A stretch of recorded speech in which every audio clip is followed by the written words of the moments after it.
200장 주의 피로 이룬 샘물 참 깊고 넓도다.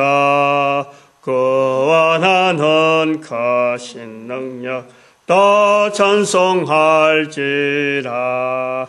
찬송하세 주의 보혈 그 샘에 지금 나가 예의 깊이 빠진 이 몸 그 피로 씻어 맑히네. 하나님 말씀 요한복음 15장 1절에서 끝절까지 말씀 교독합니다. 15장 1절 말씀 제가 먼저 받들어 봉독드립니다. 내가 참 포도나무요 내 아버지는 그 농부라.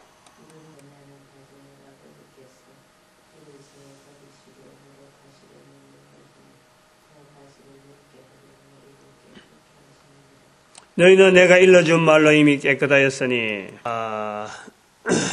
오늘 이 요한복음 15장을 하면서 아마도 중요한 어떤 전환기로 아마 좀 듣는 자세가 좀 필요하다 이래 봅니다.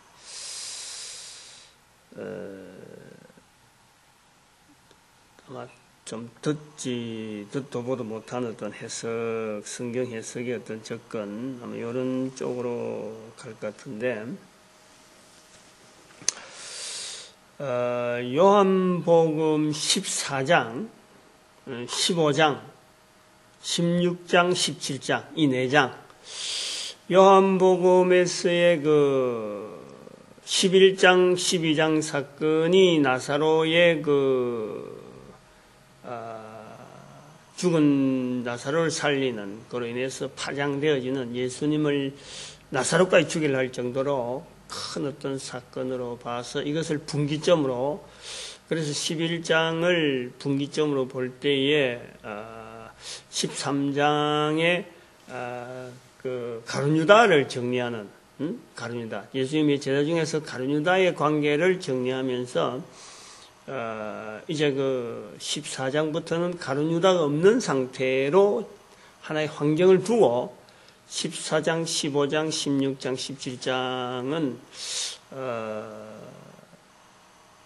17장은 요한복음의 어떤 예수님의 어록, 예수님께서 말씀하신 말씀의 어록의 사도들 11명의 사도에 있는 환경처럼 13장에서 가룟유다를 제외하고 계속해서 예수님께서 말씀하신 형태로 남아 있습니다.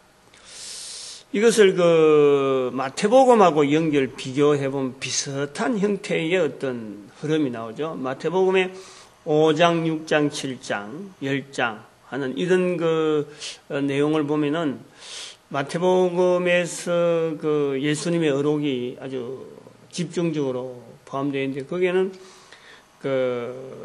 이제 그런 형태, 예수님의 어록이 기록되어 있다, 집중돼서 되어 있다 하는 그것에서 마태복음하고 좀 비슷한 어떤 형태가 있는데, 그러나 마태복음, 마가복음, 누가복음, 요한복음, 요 4가지 어떤 예수님 주변에서 있었던 예수님과 관계되었기 때문에 여기 이제 복음서라 하는 이 이름이 붙는 이 4가지 복음서의 성격이 예수님의 말씀은 말씀이지만은 이것이 현장이 다 틀리다.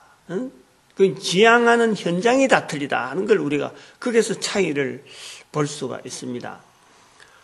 마태복음의 같은 경우는 어떤 예수님의 제자의 모형의 어떤 표준적인 모습을 요구를 하고 있어요. 예수님의 제자가 되려면은 요런 자세가 좋다. 예수님의 제자를 자기가 점검해 볼 때, 자기 모습을 점검해 볼 때, 요런 모습이 있느냐, 이런 모습이냐 하고 스스로를 이제는 하나의 무장화시키고 스스로를 점검하는 제자도를 본다. 그러면은 마가나 누가복음은 예수님을 전하는 전도 현장, 그 전도 현장에서 마가복음은 좀 이런 긴장감이 있어요. 전도 현장에서의 그 마가가 바라보는 전도 현장을 볼 때는 제자들하고 뭔가 지금 달라지고 있고 제자들만큼 되지 않는 어떤 또 한편으로는 또 확산되어 가면서 전도해야 될 사람이 많이 요구되어지는 그런 쪽에 우리가 그 상황을 좀 점검해 볼 수 있고, 누가복음은 다양한 전도 현장들의 다양성을 예수님께서 보여주신 그 형태를 통해서 그걸 하나의 그 모델화, 전도 현장의 다양성을 보여준다. 그래 보고, 요한복음 같은 경우는 예수 그리스도를 전하는 자와 예수 그리스도를 받아들이는 자, 이 관계를 염두에 두고 있는 거죠. 요한복음의 특징이 우리가 그걸 잘 살펴야 돼요. 전하는 자 입장에서만 있다 그러면은 그거는 어떻게 보면 누가복음이 훨씬 가까울 거예요. 그러나 전해 듣는 자의 입장에서 이걸 전하는 자들은 이래 전하는데 듣는 자는 어떻게 들어야 되느냐 하는 이런 어떤 이해관계, 설명, 어떤 구체성, 이것이 많습니다. 그래서 그 환경이 이제 요한복음 같은 경우는 그 예루살렘 멸망이라 하는 큰 사건 하나가 일반 복음서하고 공관복음하고 요한복음의 큰 갭이죠, 갭. 그로 말미암아 사이에 다양하게 이제 접근해야 되는 유대인들이 없다 하는 그것 때문에 더 이제는 이 감당할 예수님의 복음이 감당해야 될 그 범위가 어마어마하게 넓어진 거예요. 그 다양한 넓어진 전도 현장에 수많은 사람들이 예수님을 믿게 만드는 그 과정이, 이거는 마태, 마가, 누가복음에서 표현하는 정도 가지고는 이게 전혀 접근이 안 되는 거예요. 그래서 아마 좀 필요해서 요한복음을, 요한이 나이가 많지만은 그 여러 가지 정황을 볼 때 이것이 꼭 필요하다. 아마 그래서 요 기록을 하게 된 것으로 봐지는데, 그래서 오늘 여기 14장, 15장, 16장, 17장하고 이 사이가, 이 내용이 일반 그 마태복음에서의 그 예수님의 어록하고 바로 이런 차이가 있다는 거예요.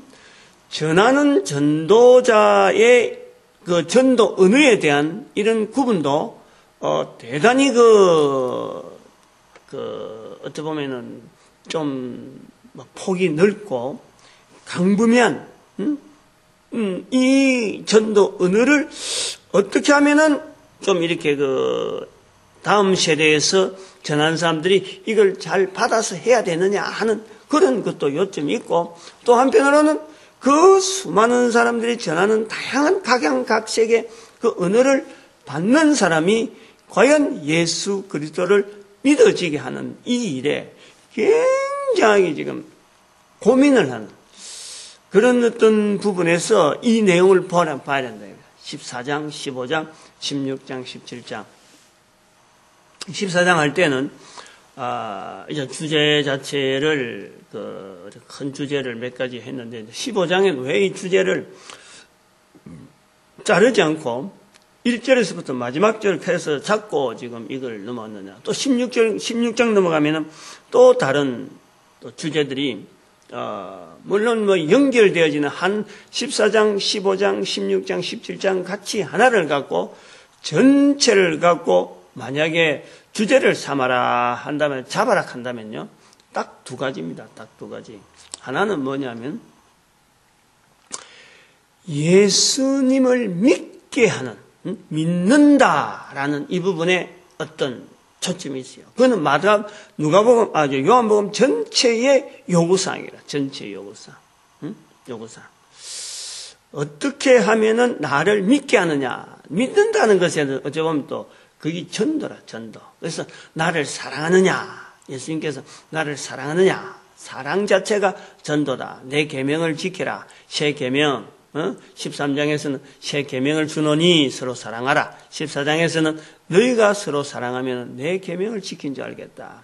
내 계명을 지키는 것이 바로 서로 사랑하는 거다. 이 사랑하는 것 자체가 바로 이것은 또 전도다, 전도다, 믿음이다 하는 것으로 이 14장, 15장, 16장, 17장이 쭉 그게 예수님의 말씀에 주가 흘러가고 있어요. 사랑에 대한 내용, 그리고 계명에 대한 내용 이런 데 흘러가는데, 또 하나 중요한 것은 놓치지 말아야 되고, 오늘 여기 15장을 붙잡는 이유 중에 하나가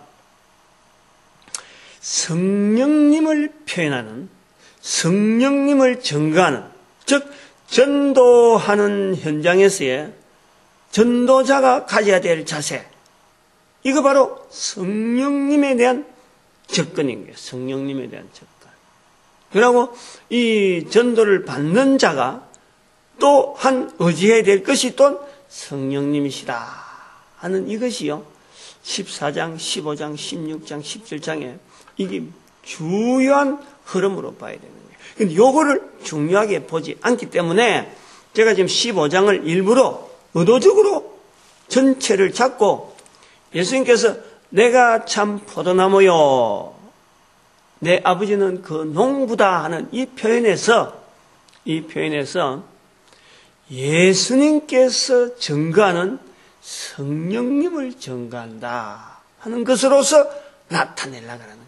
즉 내가 참 포도나무요 하는 이 나무의 형상에서, 나무의 형상, 나무로 가지고 참 포도나무요 하는 이 내용을 가지고 하는 이 표현에서 예수님께서 성령님을 증거하는 표현이다라고 보자는 거예요. 그래서 예수님은 성령님을 증거하고, 그리고 그 아버지는, 그 농부는 아버지다 하는 것으로 성부 하나님을 나타내는, 예수님께서 성령 하나님과 성부 하나님을 증거하는 현장으로 15장을 보자. 네? 그래서 내가 참 포도나무에 너희는 가지니, 가지라는 것은 바로 예수님께서 증거하는 참 포도나무에서 성령을 증거하면서 바로 성령님으로 통한 전도자를 그리면서 성령님으로 인한 역사가 나타나는 전도 현장, 그것을 가지러 보자. 이렇게 하면은 지금까지 성경 해석하고는 완전히 각도가 다른 거예요. 지금까지 성경은 예수님께서 내가 참 포도나무요 했기 때문에 우리가 다 그 포도나무로 알고, 예수님을 다 포도나무로 상징하고 표현한다는 거예요. 근데 지금 15장을 예수님께서 증거하려고 하는 성령님을 증거하는 거다 하는 것으로 보면은 내용이요, 전혀 달라요. 전혀 달라요. 그 내용을 가지고 이렇게 쭉 읽어보면요, 성령님으로 보면은 8절 같은 경우, 너희가 가시를 많이 맺으면, 즉 전도, 성령님이 하신 일이 바로 예수님을 나타내는 거고, 예수님을 나타내는 그 자체가 바로 열매죠, 열매. 그래 하면은 내 아버지께서 영광을 받으실 것이요, 너희가 내 제자가 되리라. 제자가 되어가는 전체 형태의 구조가 바로 전도하는 현장을 누리라는 거고, 바로 전도함으로 통해서 이것이 빌립보서 2장 9절에서 11절에 있는 하나님께서 어떻게 영광 받느냐, 모든 입에서 예수를 주라 부르는 사건이 나온다는 거예요. 그것이 사람이 할 수 있느냐? 사람이 못하는 거예요. 그것이 바로 성령님께서 하실 수 있는 유일한 성령님의 사역으로서 우리가 알 수 있는, 성령님의 그 다양한 사역 중에서 오직 하나의 그 포스터를 만약 우리가 딱 정하고 바라본다면 성령님은 바로 예수님을 증거하는 자다. 그 사람이 예수님을 결코 주라 할 수 없다. 오직 성령님만이 할 수 있는 일이다. 그렇게 돌릴 때 하나님께서 영광을 받는데 모든 사람이 예수님을 주라 부른다라는 때는 성령님의 사역. 그래서 바로 너희가 만일 내 안에서 열매를 많이 맺으면 열매를 맺는 일이 바로 전도로 인해서 예수님을 주라 부르는 그 일을 계속 말하는 일이에요. 계속 말하는. 이 내용을 이제 쭉 이렇게 가보면은 또 10절에 보니까 내가 아버지의 계명을 지켜 그의 사랑 안에 거하는 같이, 내가 아버지의 계명을 지켜 그의 사랑 안에 거하는 같이 아버지의 계명이 있어요. 아버지의 계명. 예수님께서 말하면 내 계명이 있어요. 내 계명. 예수님께서 말씀하신 내 계명. 아버지의 계명. 이 내 계명도 보니까 10절에 보니까 10절에는 내가 아버지의 계명이고 12절에 보니까 내 계명은 내가 너희를 사랑하지 너희도 서로 사랑하라. 내 계명. 그래서 여기서 아버지의 계명 바로 이것이 성령님을 말씀하시는 거예요. 성령. 이런 내용으로 전체를 여기 15장을 이렇게 봐서 의도를 해서라도 예수님께서 나타나는 내가 참 포도나무요 하는 이것을 의도적으로 지금 성령님을 인정하자, 성령님을 예수님께서 증거하는 현장으로 보자라고 한다면은 우리는요 또 한편으로는 예수님께서 특별히 요한복음에서 내가 참 포도나무요 너희는 가지니 하는 15장의 사건으로서 내는 참 포도나무요 내 아버지는 그 농부라 이렇게 그럼 5절에 보니까 15장 5절 나는 포도나무요 너희는 가지니 이런 구조로서 성부 하나님과 성자 예수님과 가지로 연결되어지는 우리 이렇게만 우리가 생각하는데 이걸 그래 보지 말고 성부 하나님과 성자 예수님 성령 하나님을 증거하는 성자 예수님. 그래서 바로 연결하지는 이를 연결하는, 이를 또 증거하는 하나의 그 전도자로서의 가지. 이런 구조로 이렇게 본다면은 그것이 이제 우리가 자꾸 훈련을 통해서 봐진다면요. 요한복음에서 나오는 수많은, 나는 양이다. 나는, 부활이요, 곧 생명이다. 하는 이런 여러 가지 다양한 나는 하는 예수님의 그 세메온이라든가 그렇게 내가 뭐다 하는 특별히 요한복음에 거의 많이 나오는데 그거 자체를요 우리가 천천히 살펴보면은 예수님께서 성령님을 증거하는 현장으로 볼 수 있다는 거예요. 볼 수 있다는 거예요. 볼 수 있다. 왜냐하면은 예수님은 지금 예수님 자체에서 벌써 사람들에게 드러난 거예요. 예수님의 형상이라든 예수님의 말씀이라든 예수님의 움직임에서는 사람들이 개인적으로 다 예수님을 인정을 합니다. 지금 예수님이시다. 그런데 구태여 예수님께서 나는 뭐다 라고 말씀하는 의도가 뭐냐. 우리가 거꾸로 생각하는 거예요. 그거는 예수님을 통해서 증거하시는 성령님이다라고 우리가 본다고 해도 그 뭐가 우리가 잘못된 일이라든지 그렇게 봐서 안 된다든지 할 만한 이유가 없어요.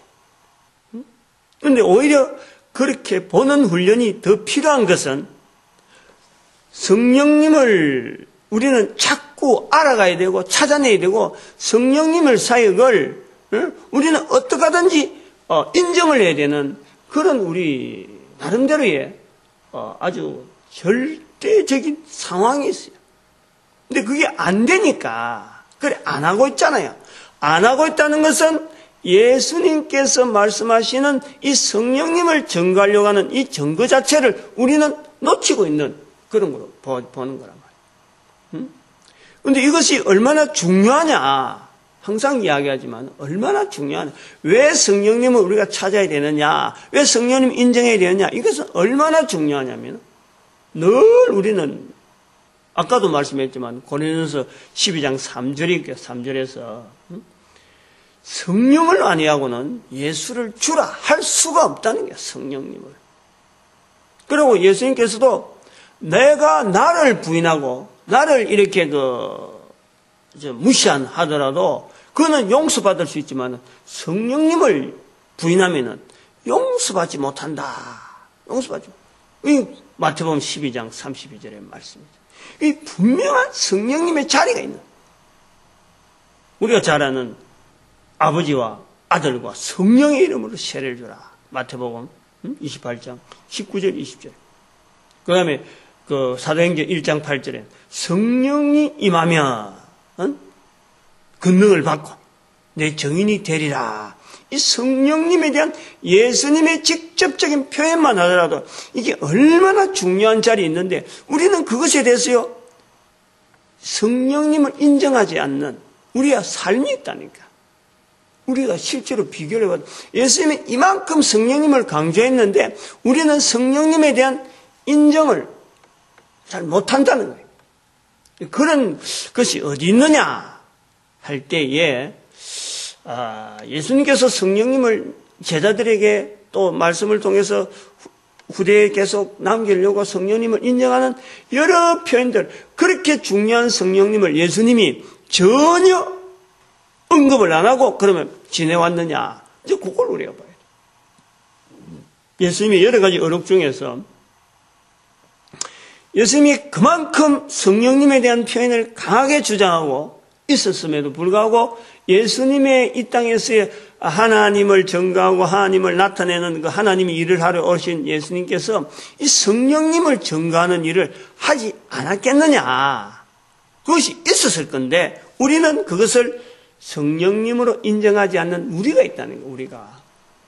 그것을 요한복음에서 나는 참 포도나무요 하는 이 사건을 연결해서 앞으로 전체를 다 정리해보는 요한복음 15장 사건을 보자라는 거예요.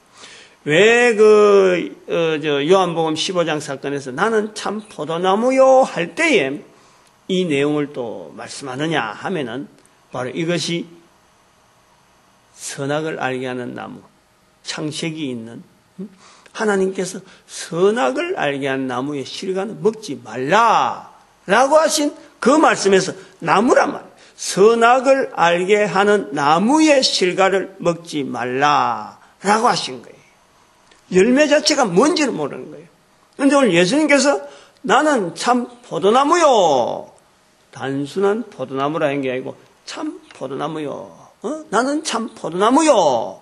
이것이 바로 나는 참 포도나무요. 그 농부는 내 아버지다. 아버지는 그 농부니 성령 하나님과 성부 하나님에 대한 언급을 예수님께서 하고 있는 현장에 바로 이 참 포도나무라 하는 그 현장을 참 포도나무다. 즉 선악을 알게 하는 나무의 실과에 비견될 수 있는 자리다.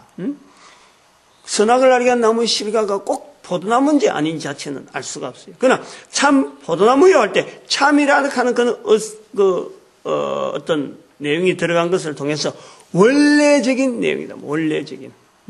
원래적인 의미에서의 어떤 포도나무다.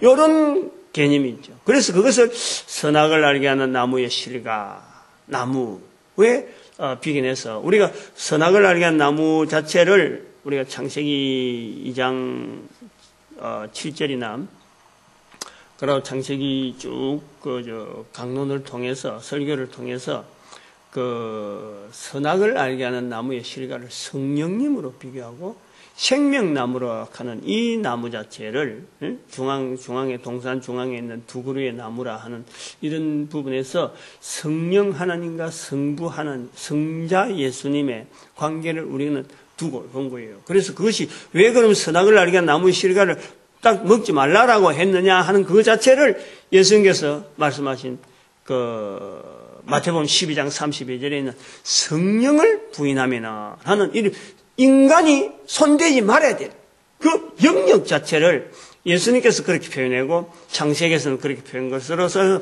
이 같은 성령님이다. 그런데 이제 요한복음에서는 예수님께서 내가 생명나무다 말씀은 안 했어요. 내가 생명이다 라고는 말씀했지. 내가 생명나무라는 말씀을 했어요. 나무라고 표현하는 요한복음의 이 특징 중에서 포도나무하고 관계되어질 때에 바로 지금 예수님은 생명나무의 현장적인 예수님이 계시는 거예요. 창세기에 있는 동산에 에덴 동산에 있는 생명나무로서 예수님은 지금 계시는 거예요. 지금. 그리고 동산 중앙에 있는 생명나무 외에 또 하나 있는 선악을 알게 한 나무의 실과 나무의 선악을 알게 한 나무에는 지금 예수님께서 전하는 참 포도나무 그렇게 정글하고 있는 예수님을 우리는 본단 말이에요. 그 동산 중앙을 거니시는 그 성부 하나님을 지금 농부로서 지금 표현하고 있는 이 현장이 요한복음 15장 1절에 있는 이 내용이 아니냐. 그래서 여기 지금 15장 5절 같은 경우는 나는 참 포도나무요 하지 아니하고 나는 포도나무요 너희는 가지니 이렇게 돼 있어요. 틀려요. 참이 앞에 부분은 5장 15장 1절에는 참 포도나무가 있고 15장 5절에는 제자들하고 관계를 맺을 때는 나는 포도나무요 너희는 가지니 이게 차이가 있다. 이 차이에서 성령 하나님에 대한 표현을 우리는 받아들이자.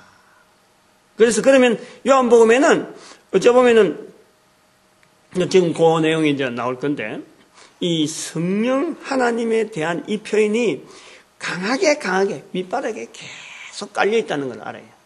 굉장히 두텁해요. 왜냐하니까 전도 현장을 오래 다니보면은 성령님을 인정하지 않으면 안 되도록 이게 체험적으로 쌓인 거예요. 체험적으로 우리가 그걸 인식을 해야 돼요. 요한복음 14장에서 보면은요, 요한복음 14장 6절, 14장 16절, 14장 26절, 6절, 요한복음 14장 6절, 요한복음 14장 6절, 나는 길이요, 진리요, 생명이다. 진리란 말이야, 진리. 길이요, 진리요, 생명이다. 그 다음에는 14장 16절, 바로 보혜사를 보내겠다. 17절에 가면은 진리의 영이다. 14장 16절, 17절이 바로 그 진리에 대한 그 진리를 보낸다, 보혜사다, 진리의 영이다. 그 다음에는 17장 26절에 보도 그것도 보혜사가 나와요. 보혜사. 예수님께서 길이요, 진리요, 생명이다 하는 자체 말씀에서 예수님이 말씀하시는 이 진리라는 말씀이 오늘 여기서 뒤로 해서 소급해서 들어가면 바로 성령님을 언급하려는 거예요. 성령님을. 그 다음에는 보혜사로 나타나는 이런 진리의 영. 그 다음에는 오늘 요 15장에도 26절에 보내. 15장 26절에 그러니까 내가 보낼 보혜사, 곧 아버지께로서 나오시는 진리의 성령이 오실 때에. 이제 여기는 진리와 성령을 같이 하는 거예요. 진리의 영 했다가 14장에서 진리의 영 했다가 이제 진리의 성령이 오실 때에 15장 26절. 보혜사. 한꺼번에 15장 26절에 이게 한꺼번에 연결. 그래서 제가 지금 15장에서 머무는 거예요. 지금. 참 포도나무연 그 농부는 내 아버지는 그 농부다. 이렇게 표현하시는 15장 1절부터 시작해서 26절에 가보면 바로 보혜사, 진리의 영, 진리의 성령 같이 막 연결되어지는 거죠. 그리고 16장 7절에 또 그것도 보혜사가 나오고 또 16장 13절에도 또 보혜사가 나와요. 성령에 대한 내용이 또 나와요. 그리고 17장에 가도 나옵니다. 17장 17절에 가보도 너희를 진리로 거룩하게 하옵소서. 아버지의 말씀은 진리니이다. 진리에 대한 14장에서 15장 16장 17장 이 전체에 군데군데에 성령님에 대한 내용이 나온다. 그래서 제가 아까 초두에 말씀하신 것이 바로 이 14장부터 시작해서 나오는 이 큰 두 가지 내용을 주제를 가지고 전도 현장에서의 사도 요한의 내용을 우리가 살펴야 된다라고 말씀한 거고, 그럼 우리가 생각을 해봐야 돼요. 여기 이제 정리를 좀 전체적인 정리를 해야 되는데. 제 자신의 개인의 경우도, 이런 내용을, 어디 들은 것도 아니고, 어디 좀 찾아보자 하고, 연구해본 주제로 삼은 건 아니에요. 근데 앞으로는 이건 이제 주제를 삼아야 될 부분이라. 근데 제가 왜 성령님에 대해서 이렇게, 강조를 자꾸 하냐, 그러면요. 저는 세 가지 단계가 있다 봐요. 제 나름대로에는. 첫 번째는, 왜 사람들이 전도 현장을 어렵다 생각하느냐 하는 그 부분에 제가 있었고, 그 교회가 왜 전도를 하지 않느냐, 왜 전도를 하는데 사람들이 자기 이름으로 교회에서 상을 받고 전도 많이 온다 한다, 이런 많이 한다, 전도했다, 안 했다 하는 데에 왜 사람들이 힘들어하고, 교회가 왜 억지로 막 전도하라고 막 보내려고 하고, 이런 게 있느냐 하는 그 고민을 하다가 하나 탁 발견한 게 뭐냐니까, 전도 지금도 현장은 철저히 성령님의 사역인데 사람들이 성령님을 인정하지 않는다는 것을 제가 발견하는 거예요. 성령님 하지만은 성령님을 인정하지 않는 자리가 바로 특별히 전도 현장에서 많이 나타났구나. 그렇게 봤어요. 그 다음에는 또 하나는 아까도 뭐 여러 가지 군데에서 이 예수님께서 말씀한 성령의 표현이 많이 있었는데 제자들은 성령님에 대한 표현을 들을 때에 거부감이 없었는데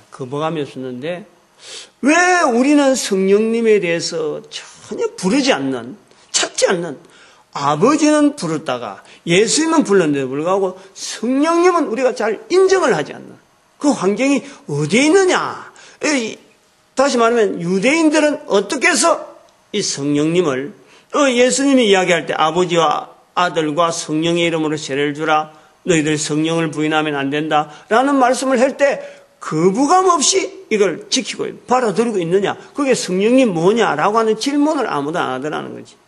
그러면은 유대인들은 벌써 생활 속에서 성령님에 대한 표현이 얼마든지 할 수 있는 훈련이 됐을 건데 우리는 그걸 지금 성경에서 놓치고 있다. 성경 읽으면서 성령님에 대한 자리를 우리는 주지 않다. 그걸 제가 생각을 하는 거죠. 생각을 하는 거고, 그 다음에 또 하나는 이제 우리의 지금 생활 전체에서 어떤 현장에서 성령님을 인정하는 아주 독특한 어떤 그 환경, 요런 환경이 되면은 성령님을 인정해야 된다 하는 그 어떤 그거 자체를 제가 이렇게 나름대로 새기는 거예요. 그거는 성경, 유대인들이 바라보는 성경, 이런 거하고는 좀 다르게 제가 이렇게 볼 때, 이런 내용에 있을 때에 유대인들이 이렇게 많이, 성경에 이런 말이 있었다면은 우리가, 성령님을 인정할 때는 우리가 어디에서 이런 내용을 써야 된다 하는 구조를 나름대로 이제는 보는 거죠. 그것은, 제가, 요한복음에도 나옵니다만은, 제일 중요한 것은 마태복음 10장 32절에 있는 말씀에서 우리가 성령님의 사역을 바로 그 자리에서 인정을 해야 돼요. 그 자리에서. 사람 앞에서 나를 시인하라. 입으로 사람 앞에서 나를 시인하라 할 때 그 시인 자체가 예수님의 이름을 이야기하는 그 자리. 예수님의 이름을 이야기하는 자리.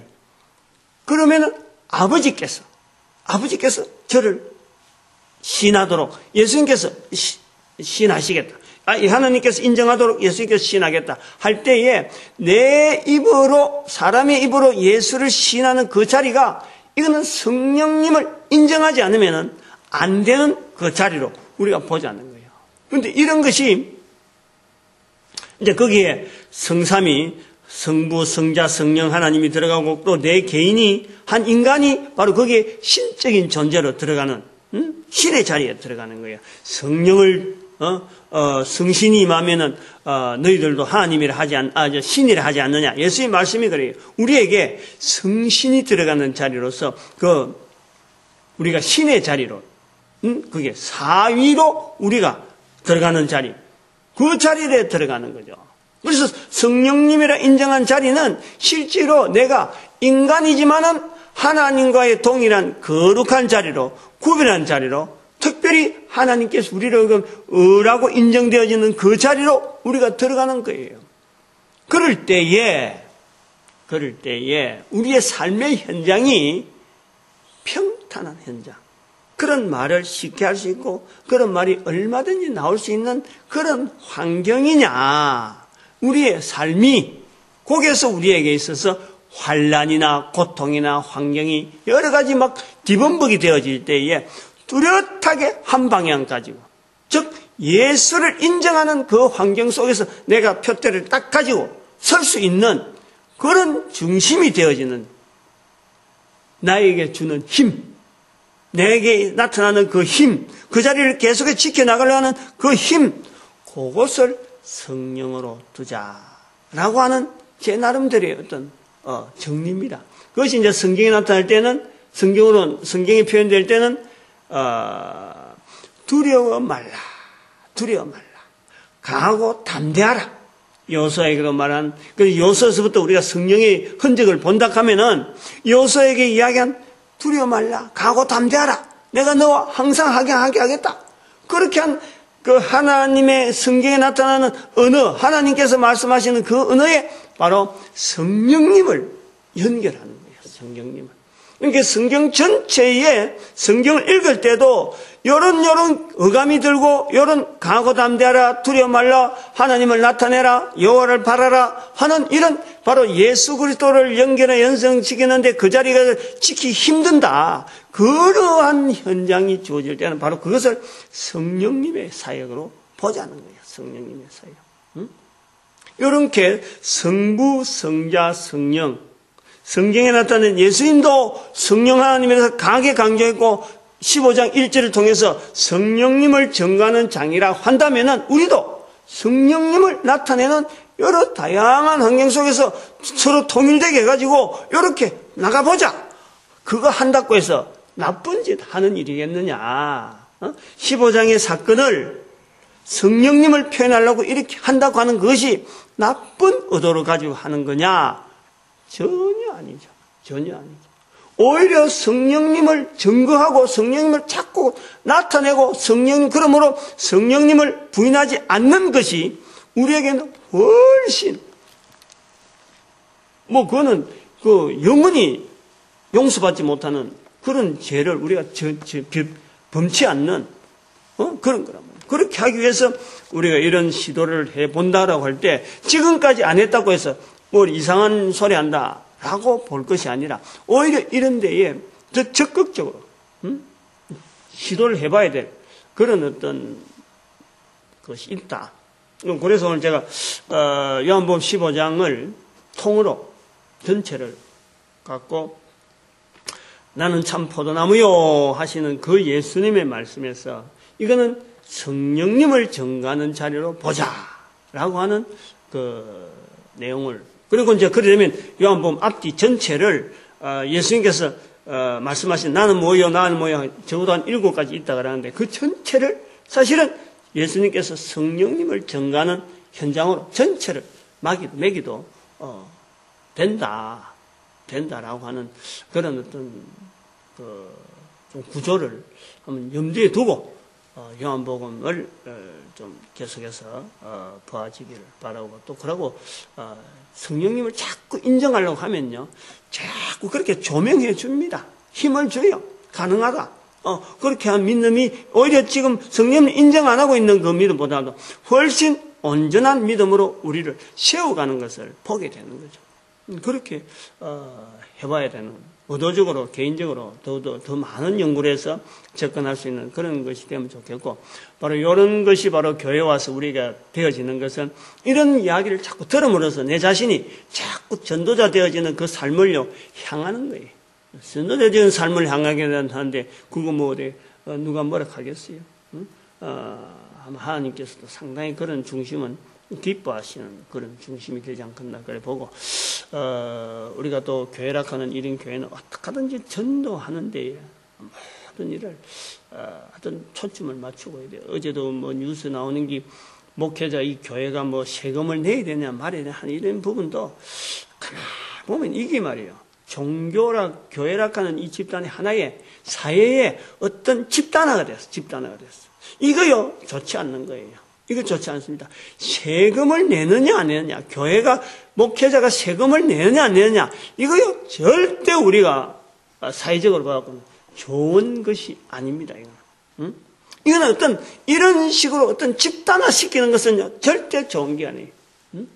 오직 교회는 전도하는 자들이 모이는 장소에서 이게 그 어떤 집단화되는 이런 사회의 어떤 소득세, 요런 데에 해당되는 이 소득세에 해당되는 이런 것에 타겟트가 되면 안 되는 데가 이 교회라고 저는 보는 거예요. 아주 저는 뭐 그런 부분은 그래서 이런 걸 우리가 딱 감지할 때 이게 지금 하나의 형태화, 어떤 그 조직화 요런 데에 있는 거지 이게 전도 예수님을 나타내기 위한 어떤 모임 이런 거하고는 안 맞단 말이에요. 소득세, 세금은 이거는 바로 어찌 보면 종교 세락하는 이런 형태로 해서요. 이 어떤 단체 자체에서 장이 누구냐면 소득세를 낸다 하면요. 그것은 누가 되냐면 정부가 주인이 되는 거예요. 정부가 주인이 되는 거예요. 예수님께서 그런 세금에 대한 언급을 많이 했어요. 언급을 많이 했다. 누구한테, 누구 거는 누구한테 주고, 누구 건 누구한테 주고, 이 소득세를 낸다는 자체가, 소속 자체가 국가에 소속되어지는 거예요. 국가에 소속. 그만큼 우리가 하나의 조직화가 됐다는 거예요. 이것 자체를 스스로 붕괴하고 소득세 내지 않는 우리 모습으로 바꿔야 돼요. 바꿔가야 된다. 전도하는 현장으로 갈 수밖에 없는 거예요. 그 다음에 또 우리 민족이 하나님 앞에 이 참 복되게 이 쓰임받는 이런 일에 그래 한다면요 이 교회 소득세 관계에 말 안 나오도 세금 개인이 세금 내는 거 이 소득과 관계되지 이런 소득이 아니라 이 얼마든지 어떤 이 지원으로 해가지고 이 세금하고 관계없는 이런 활동이요 가능하다는 거예요. 세무서 가봐요. 세무서 가도 거기에도 사업자 등록을 쭉 하는데 보니까 이거는 영리가 아니다. 비영리다. 이런 종목이 있어요. 그 비영리가 되어질 때는 소득세와 관계없어요. 비영리라고 하는 인정이 되어지면 그건 이것이 개인의 소득을 통해서 어떤 이익이라는 거죠. 이익. 소득세라는 것은 이익으로 보는 거예요. 이익으로. 활동을 통해서 그럴 때 소득세가 들어요. 그런데 우리는 그거 됐어. 요거는 직장이라는 개념도 우리가 들어가면 안 되고, 오로지 하나님께서 주시는 고유한 어떤 교회의 자리, 전도하기 위한, 예수님을 알리기 위한 하나의 단체로서, 하나의 조직으로서 하나님 앞에서의 그 자리를 찾아 나가면요, 소득세하고 관계없는, 그러면서 얼마든지 활동할 수 있는 일들이 있다니까. 우리가 막, 이게 조직화되어갖고, 오히려 그걸 낳고, 엉뚱한 거 하다 보니까, 사람들 세간에 교회도 뭐 세금을 내야 된다 하고 막 이렇게 나오는 것 같아요. 하여튼 우리 민족을 향해서 쓰임받는 이런 귀한 일에 하나님 앞에 쓰임받도록 참 부르짖는 또 축복하는 시간 주의 삼창하고 부르길 바랍니다. 주여 주여